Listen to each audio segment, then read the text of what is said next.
Today I am going to show you how to RAM PC case, motherboard, PC case, fuck shit. So it's as easy as that. It doesn't matter which way the CPU goes in.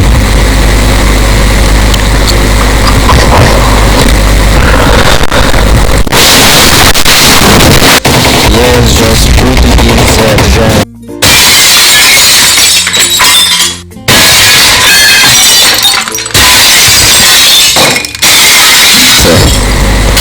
Shot at a black man and took his shoe. Customize my AR like in Black Ops 2. Just scammed a white kid out of some Gorilla Glue.